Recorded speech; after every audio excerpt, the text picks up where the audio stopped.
Hi, friends. Thanks so much for joining us today for another exponential webinar. We are so excited to be with you, and you are in for a real treat today. We know many of you, if you weren't already, you are leading your church staff or ministry team virtually these days. And now that you find yourself in this position, you're probably saying, what are some best practices? What are ways that I can do this the most effectively? Leading people in person is not the same as leading them online, as I'm sure you have discovered, and it's more important now than ever for us to lead well. So we're thrilled to be here in this webinar with William Vanderbloemen, founder and CEO of Vanderbloemen, a Christian search firm that provides tools and tips to help you maintain a healthy team culture, to communicate and to collaborate well in a virtual environment. William, thank you so much for joining us. So good to be with you, Carrie. For those of you that don't know, William was a pastor for 15 years and is the founder and CEO of Vanderbloemen. It's a Christian executive search firm helping churches and ministries build great teams by finding their key staff. William, you have a combined more than 15 years of ministry experience as a senior pastor and bring a ton of best practices, not just about executive search, but also just the unique ways that churches engage in that. Thanks for your work there. Yeah, thanks so much. I never thought my seminary education would come in so handy, but man, am I glad I took that class at Princeton on leading through a pandemic. Wow, we're excited to get to reap some of the fruit from that experience, right? I know it's your deep understanding of local church work that helps guide how you coach teams and how you work with churches in the executive search world. And I know you told me that you all recently moved to a remote setup with your team before this pandemic hit. So you have lots of experience to share with us today.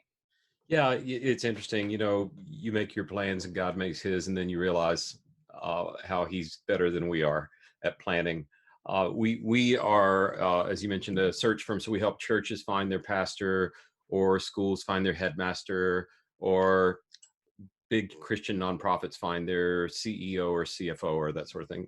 And all of our work up until this year has been Houston centric. When we first started, we were all virtual just because we were allergic to overhead and we didn't know if we'd make it. Is this a real business or not? Is it a legitimate job, as my mother would say?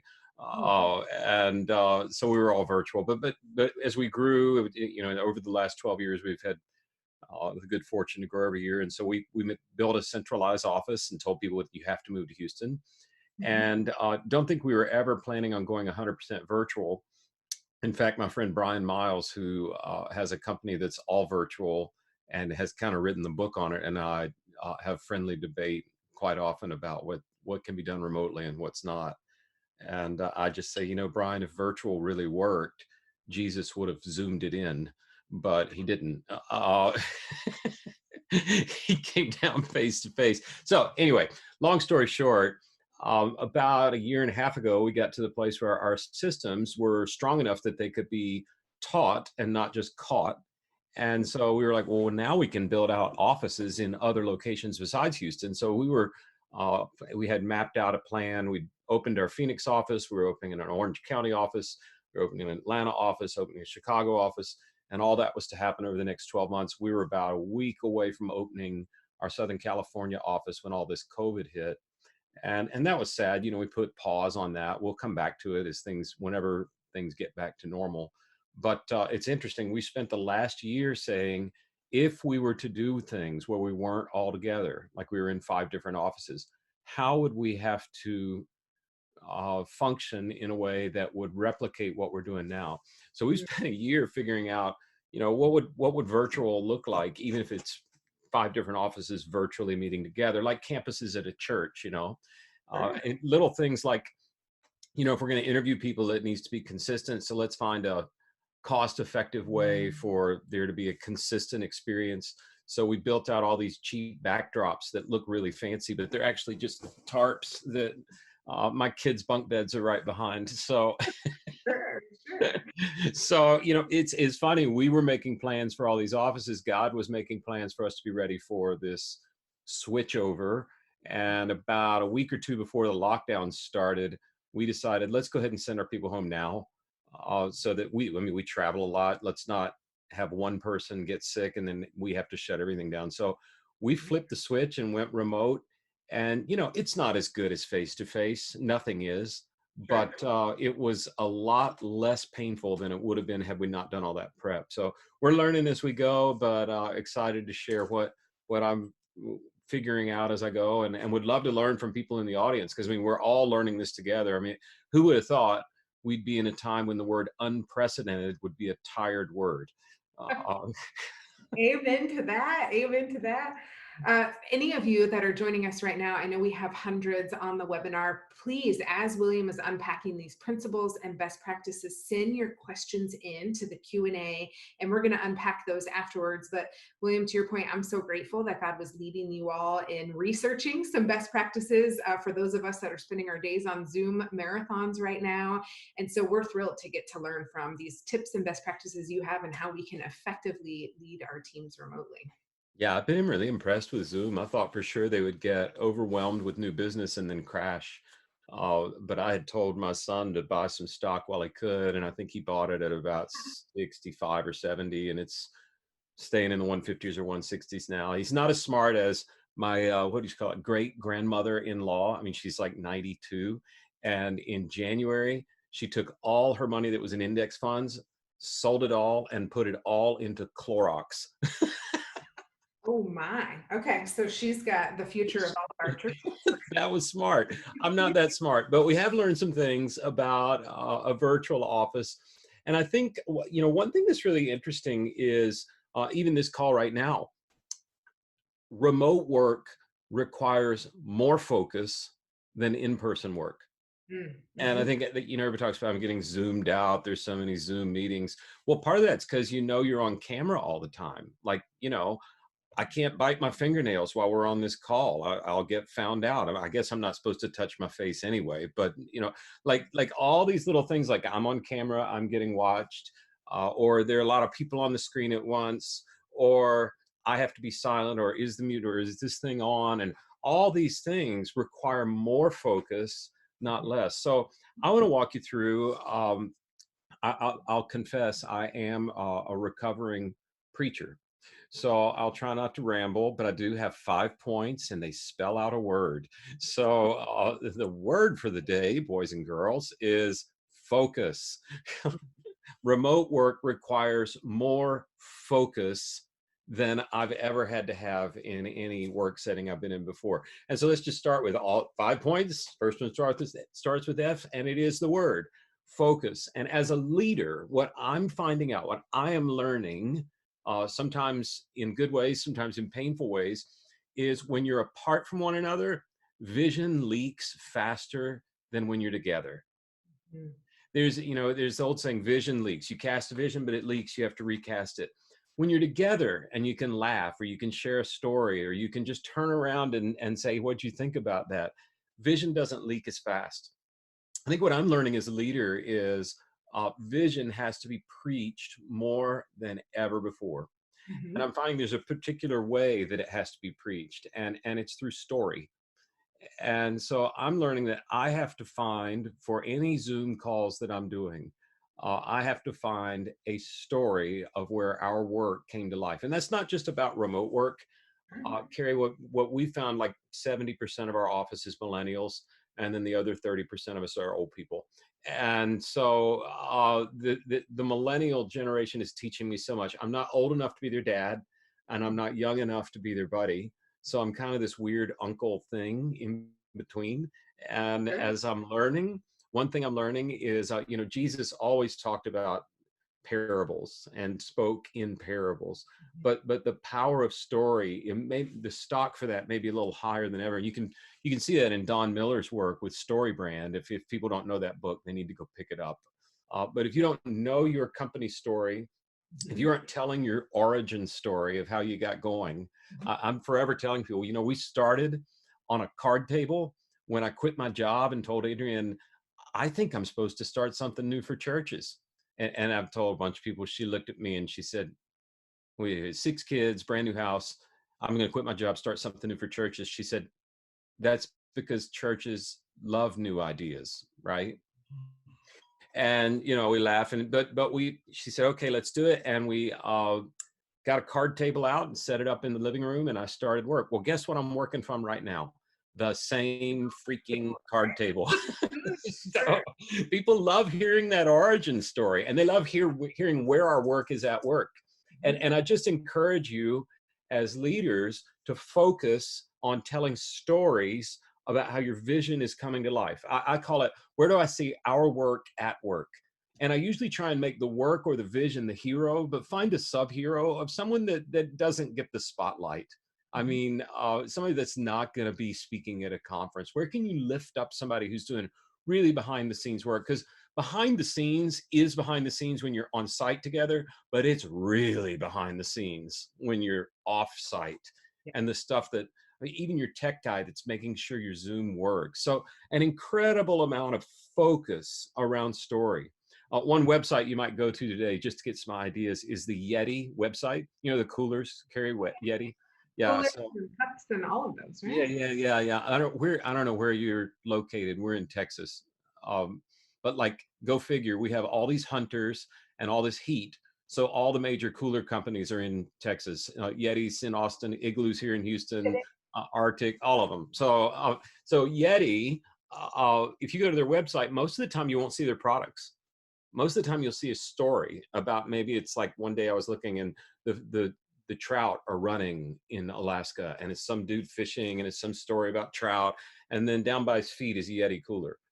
And Mhm. it's kind of like, that's how I'm trying to tell the story. Tell the story of what we're trying to get done, and then the hero is way down at the foot, the person or the thing. So I'm trying to focus that sort of thing. Now, other places that focus are really important for us. uh, we have had to uh, give up a lot of our privacy. So by sharing our calendars with the whole team, so that we're not spending a million emails back and forth saying, can you make 1 o'clock work? Can you make 2 o'clock work? Well, I can. How about 3 o'clock?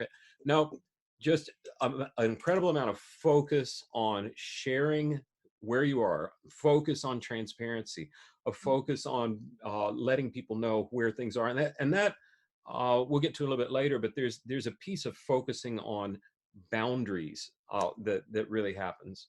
The other place that I see focus happening is on the work itself. Mhm. It is so easy to have to be at work at 9 because that's when everybody gets to work. But if you aren't focused, you can just wake up a little later, or you can sit around in pajama bottoms. I am not. But we're going to talk about focus more. But the first point is just the word itself. Focus. Leaders, focus on your vision. People focus on giving undivided attention in those Zoom calls. And I So love the hearing about the focus on a story, because so many of us don't get to look into the eyes of the people we're serving right now. And That's so right. we need to That's prepare right. that story, right? To go back and tell my team about the impact of what we're doing in ministry right now. So that focus through story. Well, and Carrie, what I'm realizing, this is a scary time for everybody. Hmm. I mean, I'm Mr. Optimist. I mean, we're gonna have more time in heaven than not. There's gospel opportunities. I'm healthy. I've got a good house. I've got food. I haven't had to worry about some of the things. I'm not sick, you know. But Mhm. it's a scary time.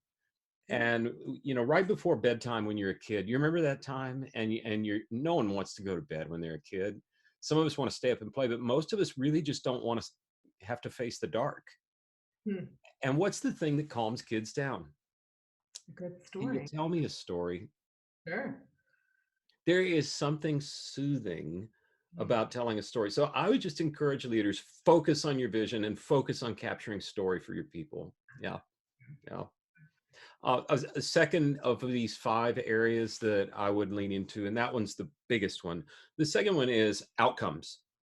Mhm. A lot of times we put our attention toward how many hours someone worked or how many meetings we had.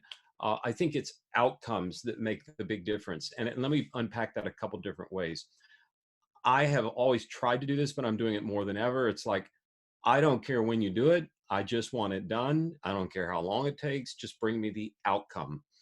Outcomes, key result areas are going to be the new measuring stick for people, even after this is gone.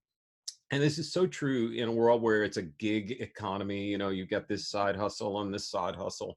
But I think that leaders who are serious about leading a virtual team will realize that even after COVID's over, there's a generation coming that's more focused on saying, let me show you an outcome and Mhm. not how long I worked on something. And this is really rooted not in COVID. It's rooted in how we were raised in our educational spaces.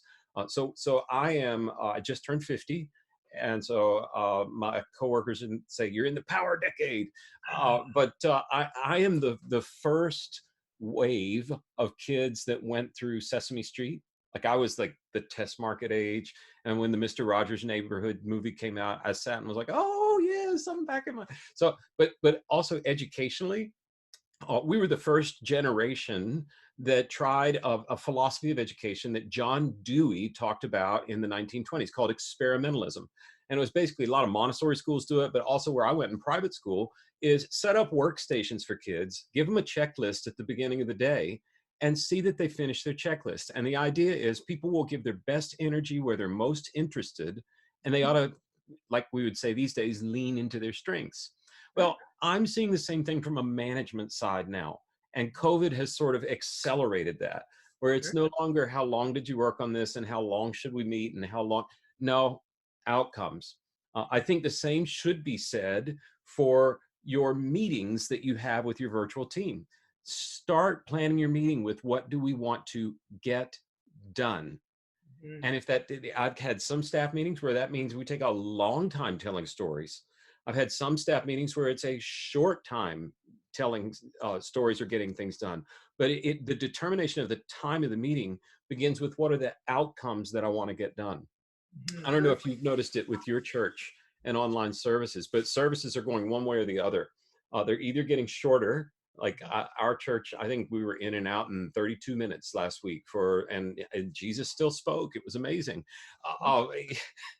But then you go to like the really really good preachers, what I consider to be really good, like Steve Furtick and Judah Smith, and I listen to these guys on my run every week.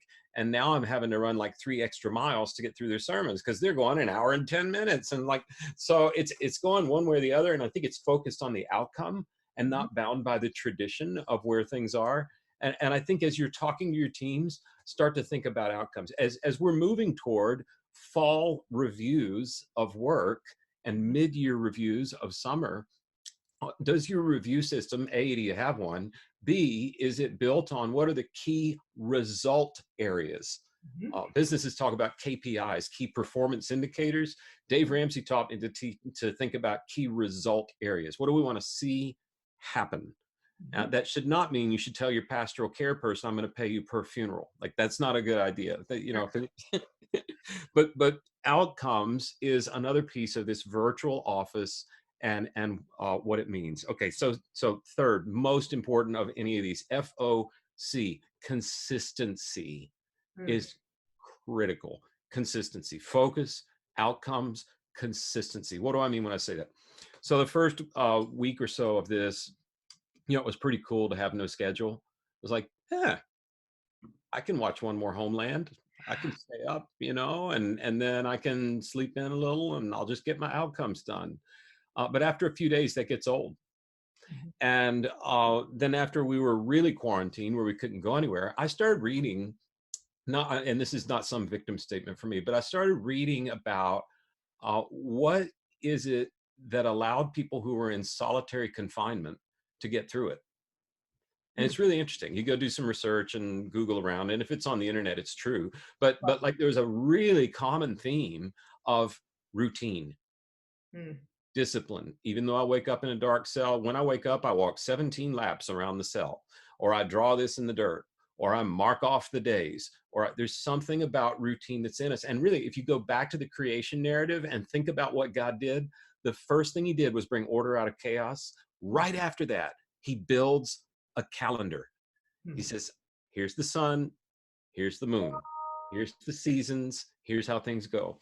And in a virtual office, it's so easy, and this sounds contradictory to the outcomes piece, but it's not. It's so easy to say just get your work done when you want to get it done. Well, that doesn't work. Personally, you have to have a routine. We have 7 children, and so everybody assumes we're either Catholic or Mormon, but neither. And we hadn't homeschooled until just this last month, but 5 of them are here. And we got back from spring break and the quarantine started, and our teenage boy, we told him, here's the schedule. We're all going to do this. We're all going to do this. We're not going to waste this time. A lot of people are going to waste it. You have the chance to get ahead. And so you're going to learn this. And then there's going to be some home ec. Like, they all know how to sew a button on the shirt now. They I all hope. know how to. Oh yeah, yeah, yeah. They can all fold a fitted sheet. Figure that out. Yeah. So we went through all this with, and our teenage boy like hit the all 4 walls in the ceiling. He'd have thought that I was the president closing the borders when no one thought that they should. I mean, like, I live in a fascist state. He was certain of it.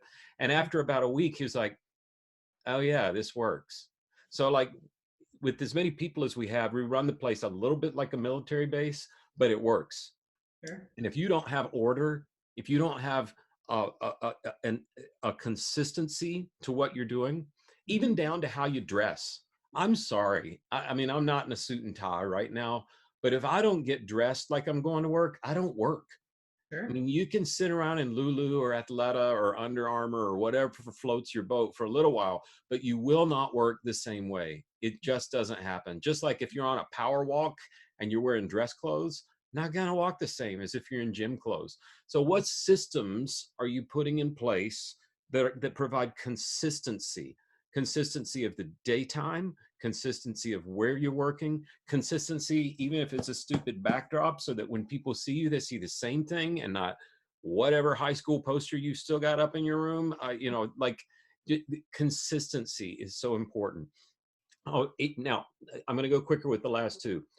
Focus, outcomes, consistency. The U in focus, I'm going to say, is uncommon responsiveness. Now, what do I mean when I say that? So one of our core values at our company is ridiculous responsiveness. If you write us, we get back to you pretty fast. Mhm. And sometimes we miss the ball, but like, it's usually within 60 seconds. We're going to pick up the phone. We're just going to deal with it now. And some of that is born out of my OCD nature of trying to get back to people. And I've hired people that are like me. But something I've realized over the last 12 years is very few people respond. Hmm. Very few. Mhm. You want to win at your business, Sure. whether you're a Christian school, whether you're a church talking to a visitor, whether you're talking to a new donor, whether you're talking to staff people and you're trying to lead them. Responsiveness that is super fast Mhm. is absolutely going to set you apart from everybody else. And in a virtual world where everybody could be doing this or that or the other, I think having uncommon responsiveness will set you apart from the rest of the field. It's like, well, they must be watching another homeland. Now, within your own team, you have to set rules for what that responsiveness looks like. Otherwise, everybody's going to go crazy. Because if you're a church staff, you've got, my COO, who's an XP, starts his workday around 4:30. If I were running a church and I had a worship pastor, they go to bed at about 3:30. So the calendars don't. So we have a little system, and I'll share it with you. Mhm. The rule we have with our clients and with our staff is, if you email me, I need to get back to you within 24 hours. Mhm. And if I missed it overnight, the very first time I sit down, order of the day is answer emails. So within 24 hours. And if it's an overnight deal, the first part of your day ought to be respond to emails. Okay. If I Slack you, we use Slack instead of messaging because we can keep it forever. You can archive it. It talks to our CRM. It's just better. So Mhm. if I Slack you, or if you want to insert, if I text you, that if I get that, particularly after hours, and Carrie texts me or Slacks me, that tells me, okay, she's intentionally telling me that she needs a response very soon. This is Mm. not an email. This is like DEFCON 2, not 1, right? Sure. It's And then like. the other rule we have is, if it's after hours and you call me on the phone, I have to pick up. Mm. Now that requires some mutual respect, where you're Sure. not calling each other to talk about who won the Bachelor or whatever. Like, it needs to be like, it's like Commissioner Gordon with the bat phone. You don't pick it up unless you need it, but if you pick it up, he's coming. Mhm. And so uncommon responsiveness with proper boundaries built Sure. in for your staff will set you apart. And then finally, the S in focus is systems. So systems like, do you have set rules for the way you're going to do your Zoom meeting? Like Brian Miles, who does run this great company, Belay, that does virtual executive assistants, told me that they found they run a staff of got 120 core staff and then about 500 other part-time virtual assistants do everything over Zoom. And they found that if there are 12 or fewer people on the Zoom call, they absolutely forbid people to put on mute. Because it ruins the ability to have conversation, and people will say brilliant things and say you're on mute, and then you didn't get to hear it. But if it's above 12, they mute. They have little systems like, instead of let's all talk about what you think about this idea, Carrie puts an idea out and you say, okay, let's have a fist to 5 reaction, like a 0 to 5. Like if you hate that idea and think we shouldn't do it, it's a 0. If you think it's an awesome idea, it's a 5.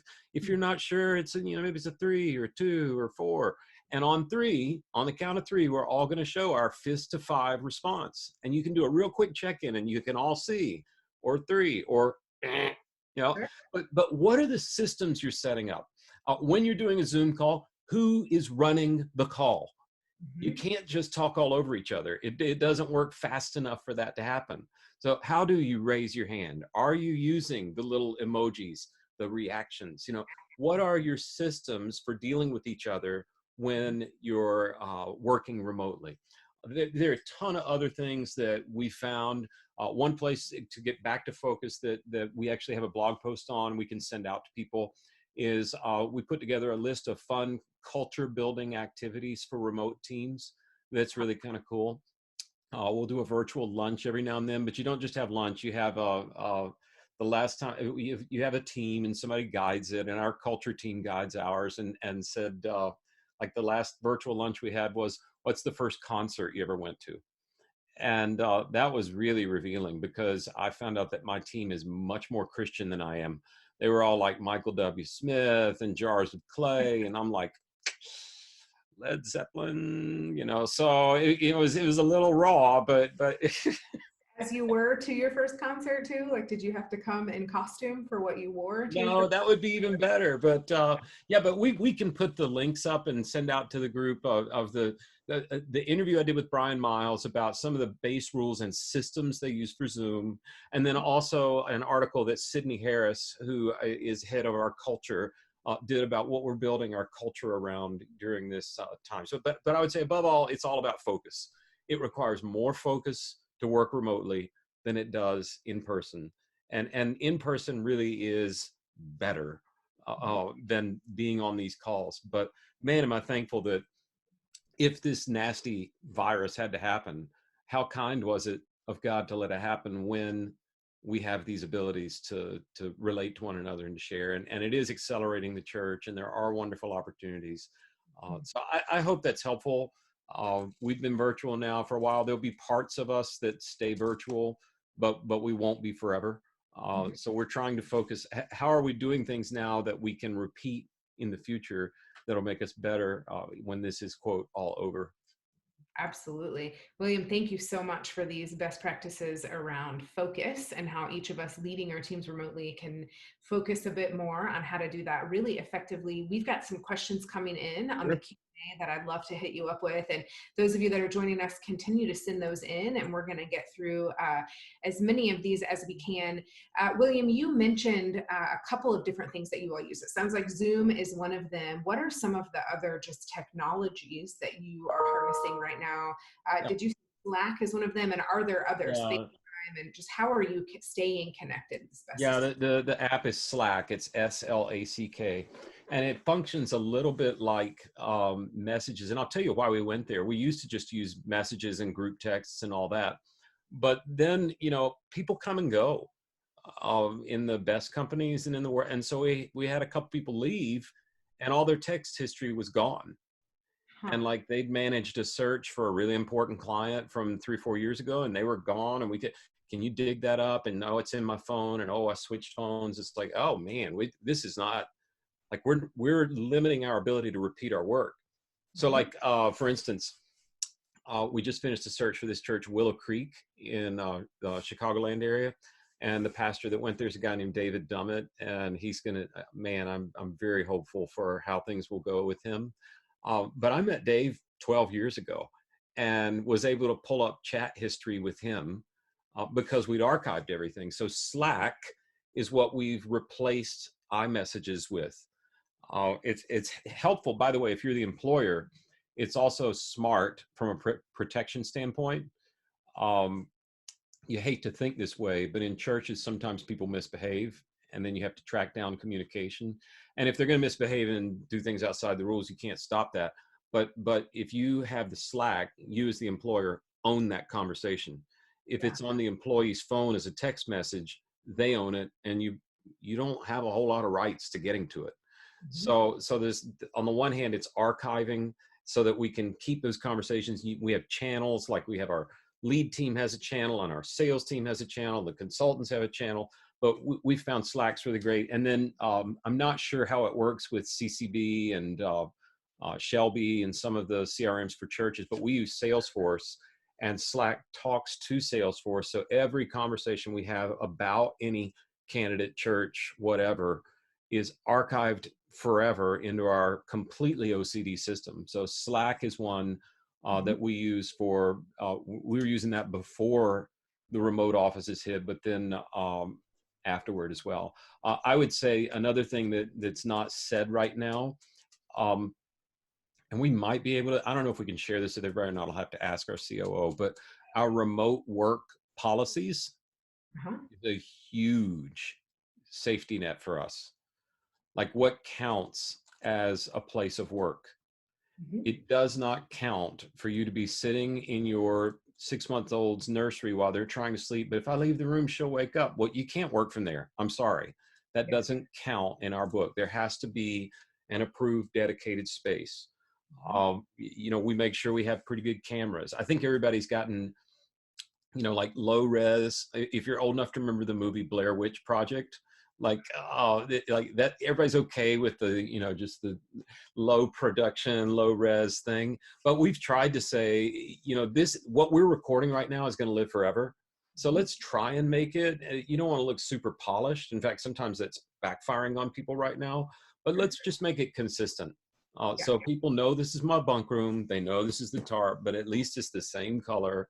And in that remote work policy is a dress code, which sounds so stupid. I know people are like, "Oh my gosh, this I hadn't worn pants in however long." Well, that's just not how we roll. 'Cause we're like, no, you get up and you get dressed and you go to work. And by the way, when you have a dedicated space, this bunk room is kind of for when kids have their friends over. When I leave that room and shut that door, the computer doesn't go with me. You can leave your work in there and That's have it. I consistency am and in the office. I'm, quote, at the office right now. And when I leave the office to go home for lunch, which means go downstairs and just had a leftovers with the kids, and then I went back to work and came up here. So the, having a remote work policy that everybody signs off on is really great for just setting boundaries that not only protect your team and your church or school or company, but it protects your people's families so Mhm. that things don't bleed over, and you don't have I've got a neighbor who's working from home, and this is how her kids see her all the time. It's like, just this is it always. And that's not, nobody wins in that. It's like you're one of those, you remember those machines that were printers and fax and copy and scanners, and they didn't do any of those things very well, or just okay for everything, but good for nothing. Mhm. Well, So and we experience that from our teams, right? If they don't have good, healthy cultures at home and good boundaries to yeah. be present at home when it's time to be there and then be present at work, Yeah. we're not getting a great investment from them as Yeah, as and I would say on the Zoom thing, we go ahead and pay for a paid account. Now, we've been doing Zoom since it came out, and we do thousands of interviews of candidates with, I mean, literally over 10,000 Zoom interviews, logged, recorded, et cetera. But that can jam up bandwidth. Slack actually has a lower res video call function that will record and archive as well. So when we're doing inter-team stuff, we don't worry about it being fancy at all. It's just like get it done with the least amount of bandwidth possible. Sure. Sure. I want to jump over to O in focus, and it was about outcomes. And how are you guiding or coaching or facilitating your teams landing? What is it that they're trying to accomplish? And do they feed that up to you? Do you feed that to them? Give us some insights on helping people identify their Right. outcome. Right. Well, for us, it goes back to focus and focusing on the vision. So our belief, and you won't find this on our webpage, this is kind of internal talk, but our belief is the single biggest impediment to a church moving farther and faster is people problems. Mhm. Like it'll slow things up more than anything. And if we can help people with their teams and remove people problems, Mhm. then we're helping the church move farther and faster. So that vision we keep talking about. And then when you talk about outcomes, there's several. There's one that's like, we are not a vendor. Like if people call us because we have a great contact list and can shoot some resumes over, we failed. We want to be a partner and a thought leader. And so we tell people to focus on that outcome. Another great, we shift our outcomes. In March, when the world shut down, churches weren't meeting. Okay, let's do the math on that for a second. Churches aren't meeting. Churches probably aren't hiring if they're not meeting. If they're not hiring, they're not hiring search firms to help them hire. So like it's going to be dead for a while. So we could have closed up shop and said we'll reopen at the beginning of the next season. But we said no. I'm going to go ahead and pay everybody's salary. And here's the line I want you to memorize: serve, don't sell. Hmm. Serve, don't sell. Mhm. So where can we find pain points for our clients and where can we offer resources to help them? A lot of that happened with that CARES Act and the PPP, the money for small businesses that churches were part of. Sure. We kind of became a go-to resource on that. And so for us, the outcomes some of them are permanent, like the vision, Mhm. and then others are for the moment. Mhm. We moved off the CARES Act and moved into, people are going to start talking about reopening church. So somebody said, well, why don't we get the website reopeningchurch.com? And we did. And we got reopeningschools.com and started doing webinars and videos and focus. So there's a very clear outcome. And then as always, there are searches that are happening. And quite a few actually. People who are without a pastor right now are like, this is not the time to be without a pastor. So let's call William. And so some of it is permanent and attached to the vision, and some of it's very contextual, and then some of it is your day-to-day routine. And I think it's just on the leadership team to pray for God's discernment about which ones to name as outcomes for the team. Mhm. What a great lesson for all of us listening that you were able to articulate and sort of elevate. This is going to be our banner right now, the serve, don't sell. And so this is going to help my team determine their outcomes and what it is they're trying to accomplish. It's huge. Many people in the Q&A right now are asking about the notes and the remote workplace policies. So hopefully we'll be able to get those out to Yeah, sure. individuals who signed up for this webinar. We've got your emails and we will follow up with that information. I have someone asking here, how do you encourage or guide your team on setting those personal rhythms to pursue consistency? Is that a part of the remote workplace guidelines that you have? Is that a continual Yeah. conversation you're shaping a value around? Well, yes and no. And part of, I mean, we're just a little, I would say we're a little OCD, but several people on my team would say, no, that's not alphabetical. It really ought to be CDO. So like It says so much about your team. right. So we're a little bit, let's just go ahead and say anal on some things. And we tend to hire people that are wound a little bit like that. So we might not be the best example for your church or your school or whatever, but some of it is just, most of the time I'll say, if you've got personnel problems, chances are you had a hiring problem. Hmm. Now, life changes and people change and we're incredibly complex. So it's not just a real simple equation, but Sure. if you hire consistently around values, then you should have a little easier time. And we focus in our hiring process around our core values, many of which were directly transferable into a COVID. Like one of our core values is ever increasing agility. We Mhm. will not hire people who say, we've never done it that way. Right. One of our values is solution side living. And we can send out, you can Google Vanderbloemen core values and you'll find them, but we can send out a link. Sure. solution side living. Like, we don't hire Eeyore, we only hire Tigger. I Mhm. don't need that. We can't do. So a lot of the values that we've been hiring around really played into this pretty well. There are some things in the remote work policy about you must share your calendar, you must be available from this time to this time, you must have a dedicated space.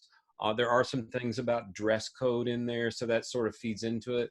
But we're not the police. I mean, we're not, going to go around and tell people you have to be here at this time and you must eat this way and you must. So some of it's just hiring. And one of our 9 values is total life stewardship. Like, if your life is out of balance and rhythm, we're not going to hire you. Mhm.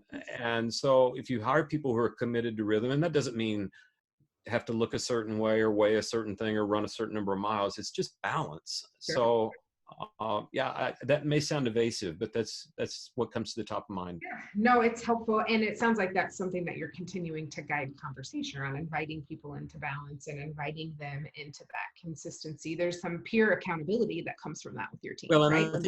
I think it's important for me as a leader to share with people where appropriate when I get out of balance. I mean, sharing a little bit of vulnerability about it and not being, oh, well, they're perfect and they've got it all together. I mean, that helps a lot. So I don't want to come off as knowing it all or having it all together at all. There's regular times like, oh crap, I did just bite my fingernails on the Zoom call, or I did get sucked into that last Homeland and stayed up way too late, or whatever the show is. So yeah, Outer Banks, I guess is what I'm supposed to say, but I'm too old for that. So It's great you're leading your team with some vulnerability there and owning when you have had to, own a misstep in there. One of the questions, and maybe this is really relevant to just this season and leading a team remotely as people have multiple demands. So they've got kids' demands and school. And how are you adjusting, or are you adjusting either expectations or outcomes when it comes to staff working from home with children, trying to support yeah, them? Still have yeah, yeah. Well, a couple things we're trying to learn. One, we're trying to lead with grace, like never before. I mean, just lead with grace. And fortunately, I think most of our clients are doing the same. So if a deadline gets missed or has to get moved or something comes off, the wheels come off somewhere, it's really not the end of the world for clients. Um, I think also we found we saw this coming. As I don't know if people have read this, and we should make a note to send out this link as well. But it's an article by Andy Crouch called "Leading Beyond the Blizzard," and it is so on the one hand it's a really good read, but do not read it right before bed. It is not a bedtime story. You will not sleep, because it basically says, are we facing a blizzard that is this short period of interruption before we get back to life as normal? Are we facing a really long winter that is going to take a while? Or are we facing a mini ice age? And they kind of land on the ice age. It's going to take 18 months to get through until we have a vaccine and that sort of thing. And I don't know that you can plan financially for an ice age, but we planned for a winter, a really long one. And all that's to say, I'm getting back to your question. We restructured and we furloughed some people, not because we had to stay open, but because for us to make it to the other side. So we really believe there's going to be a huge surge of attendance in church. People are going to be hiring left and right. We have to be around to serve them. And so we made some changes. And then one thing our COO told me that he learned, he had to do a big restructuring. He was exec pastor of a huge church. He said, a mistake I made was, after we had a reduction in force, I asked people to work too hard. Hmm. So when you've got a staff that might be smaller than it was, you have to be more gracious Mhm. when you're going to want to lean in harder. So there's a real, like, I'm really careful not to send that Slack after hours or call after hours. If we're going to say that that's for emergency only, it really needs to be emergency only. So lead with grace, and then be sure to pull the foot off the gas. Yeah, Really right size expectations for people in I this think moment. that's right. Yeah. Lots of questions are coming in related to how people are establishing KPIs and those accomplishing, clarifying outcomes for people. I know we're going to follow up with some of these resources. Brooks has been taking notes, and we're going to follow up even with some collaboratives that we're offering through Exponential to help teams get clear on mission, vision, strategy, and then team outcomes. William, I want to go back to this really practical question here. Someone said, how do you motivate or encourage interaction when it comes to virtual meetings? They said their experience is their teams are a lot more quiet and it's hard to get people to connect. So anything you would share with us there on actually getting engagement when it comes to online virtual meetings? Well, I think finding, those cultural events for online cultural events might really help. And you have to find somebody like, it's not like, I mean, Sydney Harris on our team knows culture so well, but she also probably was Rush chairman of her sorority. Like she's just one of those people you just want to do things for and you want to be around. And it's like, yeah, I love Sydney. Why wouldn't I? And I think finding somebody on your staff like that to head up some of those meetings Mhm. makes a big difference. You Mhm. know, if you find don't let the CFO or the accountant run the Zoom meeting. I mean, that's like you don't want that, right? So and then I think another thing that we try to insist on, and even I fall victim to it, is if you're on the Zoom meeting, be on the Zoom meeting. Don't do this. Don't be doing this. If you need to take notes, I'll tell people I have to take some notes, so you're going to see me looking over here. But it's back to that focus thing. I'd rather have a short meeting with high engagement than not. And I think that's really the question. And there are probably a ton of resources Exponential has been developing on this. The question for churches is not how many people are showing up for online worship. It's what's the engagement level. Totally. And it's the same with teams. So whatever you're doing to measure engagement with your online church attenders, how can you apply that to your staff and say, what am I doing to engage? And if that means a shorter meeting, and make it shorter. Yeah, yeah, totally. Any, as you guys were doing the research on this, heading in, preparing for a year to do remote work, any surprise opportunities that have emerged or surprised obstacles, even weeks or months in? I know a lot of people are saying they're experiencing like that Zoom fatigue. So anything that surprised you as an opportunity or an obstacle, you could give us a little bit of a down the road picture of? Yeah, well, down the road, let's start with that. I think one thing I'm learning down the road is not as far down the road as I thought it was. Now, what do I mean when I say that? I remember, I've already told you my age, but I'll date myself. When we would go to gatherings at seminary for worship, we would sing the old school praise songs. And it was thy word is a lamp unto my feet and a light unto my path, like super old Michael W. Smith, right? And Mhm. I used to think, what a cool thing. The Bible is like this.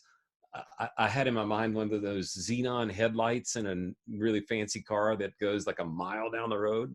And that is not at all what the Bible says the Bible is. When David wrote about the word and being a light unto his feet, he was talking about a tiny little lantern that went on the end of his shoe and gave him enough light for the next step. One next step. One next step. And I think what I'm learning as a leader, the longer this goes on, is it is not my job to see whether this is 18 months or 24 months or what does this look in 5 years. It's my job to just look a little bit farther ahead and prepare. And like Mhm. every week, I'm saying I need to get in the tallest tree I can get in and see as far as I can, and that might be 2 more steps. Like last week, when we saw the CARES Act coming, it was like this is the thing God wants for right now. And then when we saw reopening church becoming a conversation, and now I'm seeing, and I don't even know how we're going to address this yet, but fatigue is this word that just God keeps bringing to me. And Mhm. maybe it's because I'm tired, but I don't really think that's it. I just sense a fatigue Mhm. setting in with the whole stinking thing. Sure. Um, so I would just encourage leaders to not look too far down the road. Just try and look a few steps ahead down the road. Yeah. What surprises have we had? I've been shocked that churches are hiring through Zoom. Like the Moody Church. I don't know if you know this church in Chicago, but Yeah. it's the oldest mega church in the United States. Ed Stetzer, a good friend of Exponential, was the interim there for a long time. And we did the search for them, and they got to their finalists, and it's like, well, we need to do this. So they used SurveyMonkey for the congregational vote. I mean, and we're talking about like not a lot changes at the church. So, they really showed flexibility, and the same thing's happening. We had a church that has an average attendance of about 75. It's a 250-year-old church in Virginia that hired us last week because we don't even know how to find a pastor, but we're not going to wait. We can't wait. So that was a real surprise to me that people are like, we're going to go ahead and move forward with this. I think another surprise for me has been the relatively strong amount of giving that I'm hearing from many more churches than I would have thought. And that's not to minimize if your church is going through a whole lot of pain right now, but I really expected the bottom to drop out, and maybe it will, but to this date, it's not nearly as bad as I thought it would be. And then maybe most encouraging, Carrie, the big surprise in all this is how like so many churches that we talk to through Exponential are doing cool new things. I mean, it's planters, so y'all are kind of addicted to new things. Like, what's the newest new thing? Like, what's after TikTok? What's the next thing? Like, that's where church planters live. But most of the church in America does not live there. I mean, most of the church in America is my mother's church, which is this great little Presbyterian church in North Carolina. And it doesn't count as church if it's not at 11 a.m. because that's when God goes to church on Sunday. And if I'm not in the choir loft, it's not real. And they have pivoted, and they're doing online church, and they've innovated. And I'm so, so proud of the way churches, not just church planners, but normal churches have said, let's figure out a way. I mean, I just love that solution side living. And it's been a real fun surprise to see. Yeah, absolutely.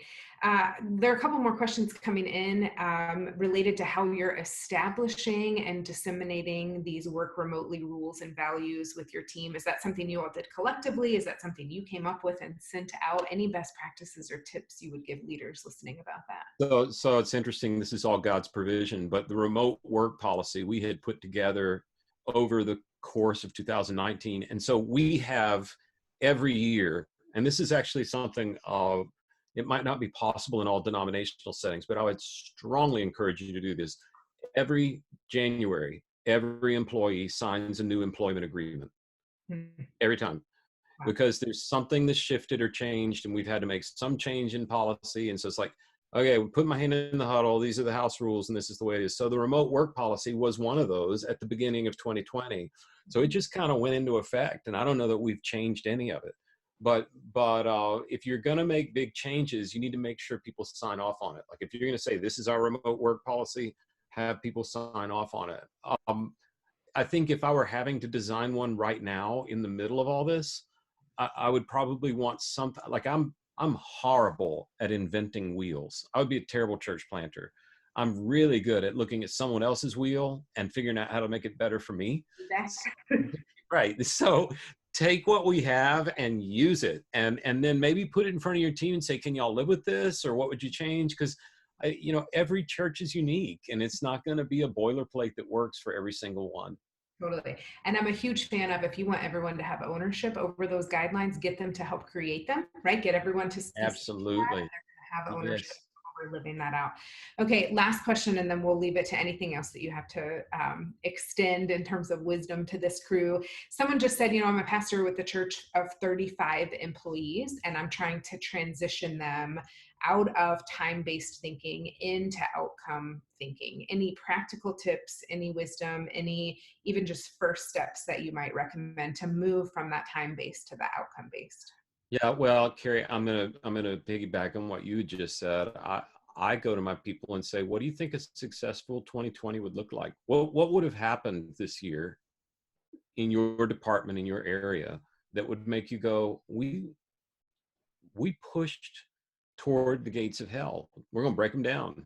Mm-hmm. Whether it's youth ministry or pastoral care or missions, and I think if there's one barometric reading that I like to use when I was pastoring and running a church. One of my friends, Ed Young, not Ed Young and Lisa, but Ed's dad, Big Ed.